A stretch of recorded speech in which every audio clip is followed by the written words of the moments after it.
Hello, ladies and gentlemen, and welcome to the Discriminating Gamer. Earlier today I was looking for some fresh ice, but all they had was that frozen stuff. Today we're going to go ahead and take a look at High Treason, the trial of Louis Riel from Victory Point Games.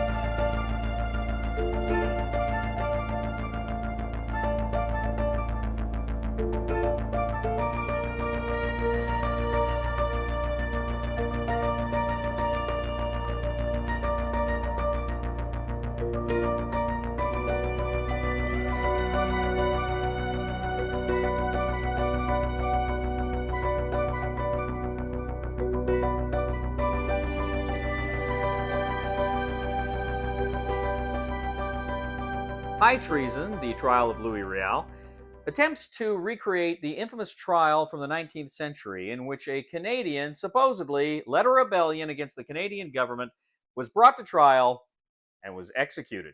They hung him. Now, in this game, players take on the roles of either the defense or the prosecution as they attempt to acquit or convict Louis Riel in this famous trial. Now, the game board contains places for some reference cards for every phase you're in. It's going to have kind of a guilty track, which is what the prosecution wants this to go up on. You've also got a insanity track, which the defense argued insanity. They're trying to get it to go in the opposite direction. And then you have kind of the trait areas of the board, and more on that later. Now, at the beginning of the game, the first phase is jury selection. You're going to put out 12 cards that represent different jurors. And they have some of them have different numbers of spaces on them where they can be swayed eventually. But what you're doing here is you're putting out these cards, and each one of the jurors is going to have 3 traits on them. The trait is either going to be religion, it's going to be occupation, or it's going to be language. Now, these traits are represented on the game board, as I say. With religion, they can either be Catholic or Protestant. For language, it can either be English or French. And for the occupation, they can either be a farmer, they can be a merchant, or they can be a government worker. So at the beginning of the game, during jury selection, you don't know which traits correspond to which on the tracks. Now, during jury selection, each player is going to get 7 cards. Now, 2 of these cards will not be used. You're going to place them under your plea token, and you can potentially use them at the end of the game for their summation values, their summation events. But what you're going to do is you look at the very specific part of the card that deals with jury selection. And the very first thing is the prosecution is going to go first. He's going to play all 5 of his cards, and he's going to do whatever they tell him. And usually, they're either going to allow him to reveal traits on certain jurors, or they will allow him to peek at them. Now, all of the traits are pointing upward, so if you peek at them, you can actually just point it toward you, so you can always look back and see what that is for the rest of the game. But after the prosecution is gone, then the defense attorney will go, and he too can either reveal traits, or he can see where they are, he can peek at them and point them toward him. Now, once both attorneys have played all of those cards, you can now dismiss juries. Now, as I say, again, you start with 12 jurors, but now you can just determine which jurors you don't want. Beginning with the prosecution, they can dismiss a juror, and then the defense can dismiss a juror, and you keep dismissing jurors until you get down to 6 jurors. And in that way, you kind of are gauging which jurors you think have the traits that you can best manipulate in the game.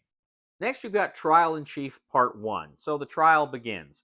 Now, during this game, you're playing your cards, and you're alternating playing cards. Again, you get 7 cards. You're going to play 5 of them. 2 of them are going to go in your summation deck.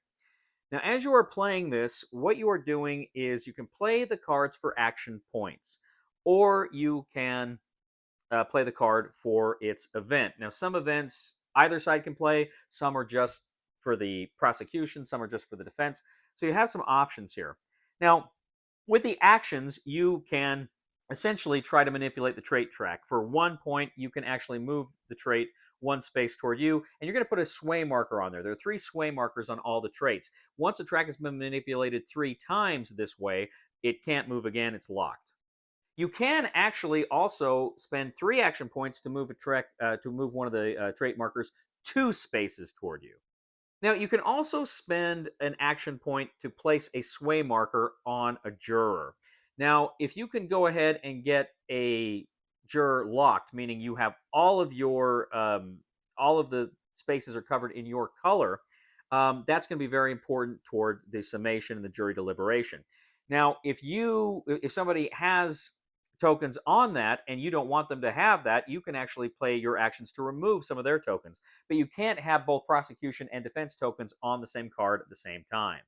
Now, as you're manipulating the trait tracks, essentially you're arguing. You're arguing your side of the case here, and you're trying to get those into certain locations. For instance, the prosecution wants high numbers. You want to move them toward the 10 on the track. They can't go higher than 10. And the defense wants them low, and they can't go lower than 1 on the track.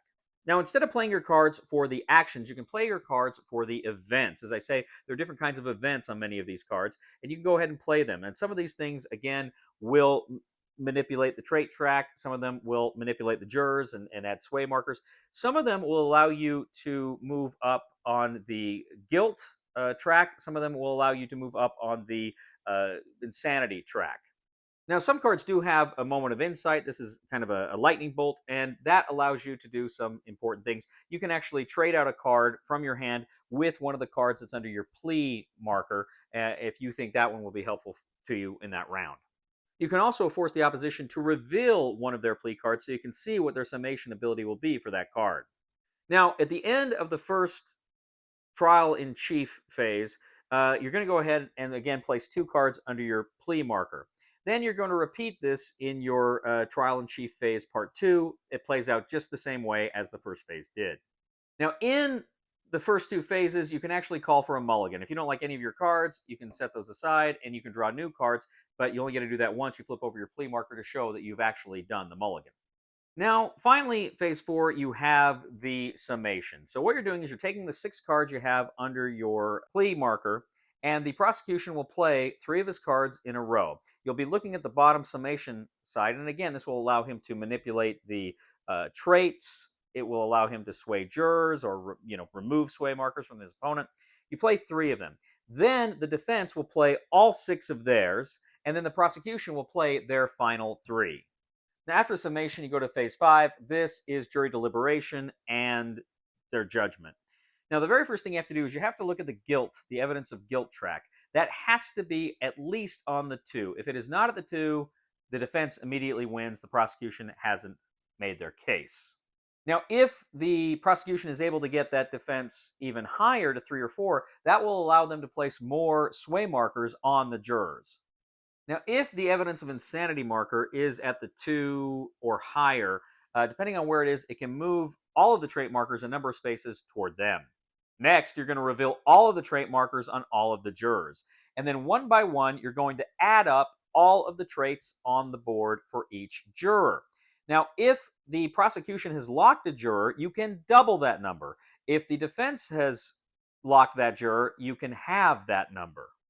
Now, you're going to go ahead and total up all of the numbers from all of the jurors. If that number is 100 or greater, then the prosecution has made their case and they win. However, if the number is 99 or lower, then the defense wins.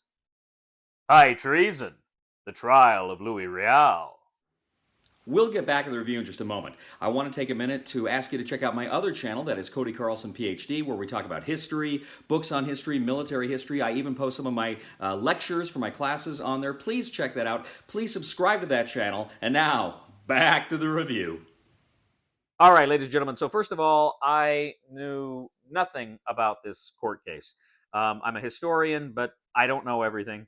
No one does. And I didn't know anything about this. Now, I remember, I guess, what was it, 2015, 2016? I remember when Victory Point Games, back in the day under Alan, released this title. And I thought it sounded interesting, kind of a card-driven, almost a CDG in a courtroom. It is a CDG in a courtroom. I remember thinking that sounded really, really cool. But I never, it was one I never played. And, the original one, it was a Victory Points game, which were great games, but the productions were always so-so. You had very small, or you had paper maps and, cardboard laser cut chits and stuff that had the soot on them. I always liked them. I always thought they had a charm, but it wasn't the greatest productions. Well, now Tabletop Tycoon, with their Victory Games line, they've created this new and really beautiful version of the game. I think the board's beautiful, cards are beautiful, great artwork and representations here. I think the game looks great. And I'm very intrigued about this idea of a trial, of abstracting a capital case and playing it out. And it's very interesting. Now, I have to admit, the first time I played it with Chris a few times, and the first time we played it, we got a few things wrong. There were a few things we were doing wrong. For instance, I didn't realize that the jurors, you couldn't have both sides on there, and it took us a while to figure that out. And there's one or two other little things. For instance, we were playing most of that first game thinking we certain traits favored the prosecution, certain traits favored the defense, and we wanted them all high across the board. And so we just were not playing very well. And then we just missed things. We're just in such an eager to get a play. We didn't read it carefully enough. And it's no fault of the game, because the rule book here is pretty good. I think this is a pretty strong rule book.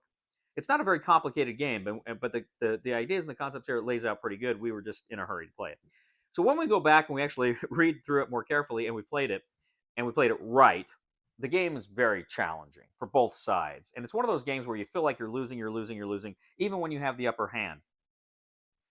You're watching those tracks go up and down as you make your arguments. And it's very interesting to see those things, when you feel like you're really getting ahead, and then somebody plays a card that just kind of undoes what you were doing, both on the argument tracks, the trait tracks, and with the swaying the jurors. You're trying to get a juror to get locked on your side, and then somebody can just play a card. And usually once something's locked, they can't take it. But there are some events that will allow you to still remove stuff. And you work really hard, and you spend a lot of your time to get those things done, and sometimes people can just screw you over. So there's a lot of take that in this game, which is something I always really, really enjoy. And so I like that. I think this game does a great job of abstracting a courtroom case, which is very, very fun. Never played a game quite that took this theme to this level. But really, fundamentally, the game is a tug of war, right? It's one side's trying to get the jurors on their side and the traits to their side, and the other side is doing the same thing. And so there's a lot of back and forth here. There's a lot of card play and trying to undo what your opponent just did. And what makes this game, I think, really stellar is this is a quick game. That first game we played probably took us, where we're doing stuff wrong, 40, 45 minutes.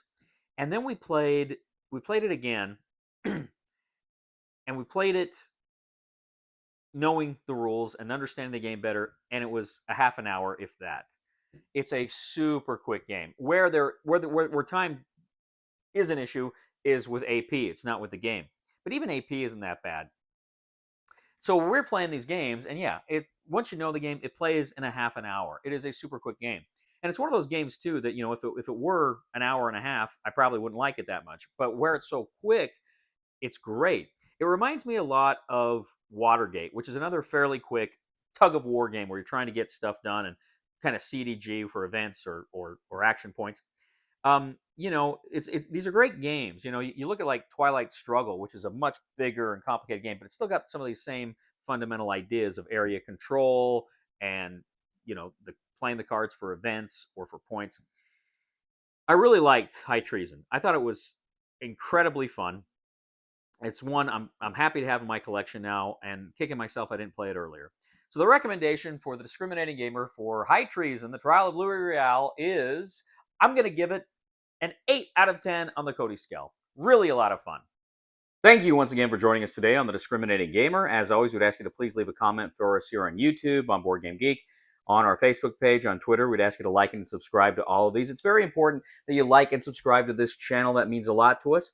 And if you like what we do here, please check out my other channel, that is Cody Carlson, PhD, where we talk about history, military history, books on history. I even post some of my lectures on that channel. Please subscribe to that. It would mean the world to me. And if you do really like what we do on this channel, I would humbly ask you to click on the Super Thanks button and leave a tip. My wife recently told me that she's going to leave me because I'm too old-fashioned. But I'll bet she just wants to abscond with a chap who's a real scoundrel.